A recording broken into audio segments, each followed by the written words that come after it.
Selamat pagi Bapak Patrisius yang terhormat dan teman-teman yang saya kasihi. Saya dan Niko Sebastian, mahasiswa Teknik Informatika Angkatan 2019, akan membahas mengenai kewarganegaraan digital yang baik.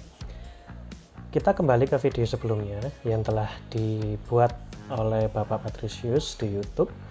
Di sana terdapat bahwa di Indonesia ada undang-undang yang bernama Undang-Undang ITE, di mana undang-undang tersebut berhubungan dengan penggunaan teknologi yang ada di Indonesia dan mengikat setiap warga negara Indonesia.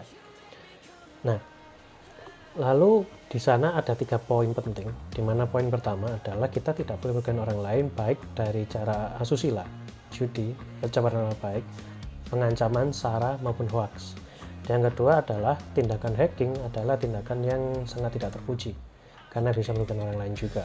Dan yang ketiga adalah kita sebagai warga negara Indonesia dituntut sebagai warga internet atau warga net yang baik.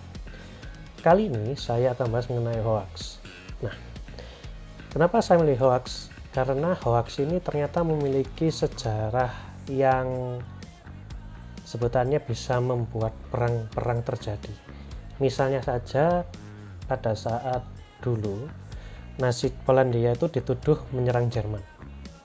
Nah, karena hoax tersebut, makanya Nazi Jerman pada saat itu langsung menyerang Polandia pada saat invasi pertama, pada saat 1 September 1939. Nah, yang kedua adalah kesaksian Nariah. Nah, kita tahu bahwa dulu itu ada yang namanya Perang Teluk. Nah, Perang Teluk ini salah satu penyebabnya adalah ada seorang pemuda-pemudi, seorang gadis tepatnya, itu dibayar untuk hanya berakting membuat berita hoax. Nah, karena acting tersebut membuat orang percaya, maka terjadilah Perang Teluk. Nah, sekarang pemerintah Indonesia ini sangat ingin mencegah adanya hoax beredar di Indonesia dengan tujuan untuk mencegah hal-hal buruk seperti itu. Nah, bahkan Kominfo pun sekarang mengatakan bahwa hoax yang telah beredar di Indonesia ini sudah sangat banyak, bahkan sangat sulit untuk mengatasinya. Bahkan Kominfo pun juga telah menjelaskan bahwa website atau situs-situs internet yang berisi hoax sudah ditutup atau di take down oleh Kominfo ini. Nah, tetapi masih saja banyak berita hoax yang tersebar seperti itu. Nah, salah satu media platformnya adalah sosial media berupa Instagram, WhatsApp, atau Facebook. Di sana Kominfo tidak memiliki hak penuh atas penutupan atau penghapusan berita hoax karena masih diproses oleh perusahaan dari Facebook, Instagram maupun WhatsApp tersebut. Nah, lalu sekarang saya bahas kenapa sih kok hoax ini bisa tersebar banyak di Indonesia, padahal kan kita sebenarnya sudah tahu ini pasti berita bohong, kayak sudah kelihatan banget. Karena salah satunya adalah berita ini memakai perkataan hiperbola. Nah, ini kebiasaannya pasti hoax, tapi kok tetap masih aja ada orang yang kemakan. Nah, faktor pertama adalah tingkat literasi membaca warga Indonesia ini terbilang rendah. Saya telah mencari mengenai tingkat literasi Indonesia bahwa Indonesia ini memiliki peringkat 62 dari 70 negara yang pada saat itu dites atau diuji, dan itu merupakan tingkatan yang sangat rendah dan bisa dibilang peringkat 10 terbawah. Kalau 10 teratas nggak masalah, kalau 10 terbawah itu sangat memalukan. Dan hal itu membuat orang biasanya hanya membaca judul atau misalnya langsung percaya tanpa cek kebenarannya atau mencari di situs lain. Nah, lalu salah satu penyebabnya itu adalah teknologi di Indonesia ini berkembangnya sangat cepat, apalagi dengan adanya globalisasi di mana kita bisa ekspor maupun impor teknologi yang ada seperti smartphone dari Korea berupa Samsung, dari Cina berupa Xiaomi, Huawei, Oppo, Vivo. Tetapi perkembangan literasi juga tidak dibarengi yang sama.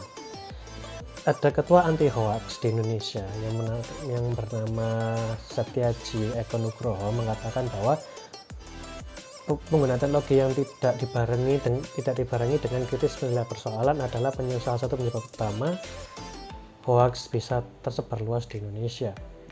Bahkan dia menyatakan bahwa kita itu termasuk 5 besar pengguna smartphone dunia, tapi tingkat literasinya kedua terbawah setelah Botswana di Afrika. Nah, dan dari kita menggabungkan dua hal tersebut, itu kita bisa melihat bahwa ya tentu saja kenapa kok hoax bisa tersebar luas di Indonesia gitu, apalagi pada saat masa pandemi. Tapi saya tidak ingin masa pandemi ini karena sebenarnya penelitian mengenai COVID ini masih berlanjut, jadi kita masih belum tahu mana yang benar dan mana yang buruk. Dan yang ketiga, faktor ketiga adalah warga Indonesia lebih sering memiliki sifat FOMO atau fear of missing out.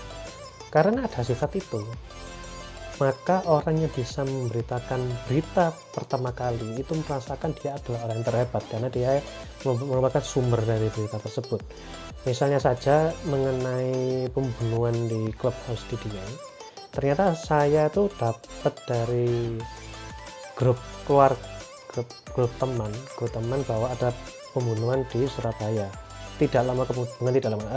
Sekitar 3 jam kemudian baru ada berita di internet, di mana berita itu fotonya sudah banyak tersensor, padahal kalau di WA masih terlihat jasad dari orang tersebut.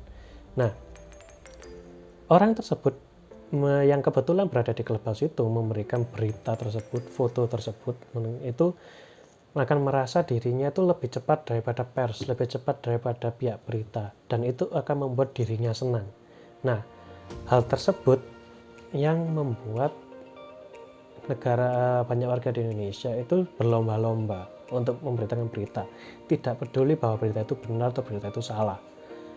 Nah, oleh karena itu ke depan kita itu perlu untuk meningkatkan literasi membaca kita sendiri.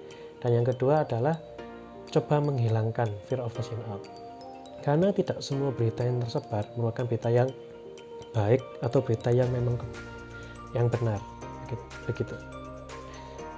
Memang ini terlihat sulit, tapi saya percaya bahwa hal ini tidak mustahil. Sekian dari saya, maaf bila ada saya salah kata, dan terima kasih. Sampai jumpa.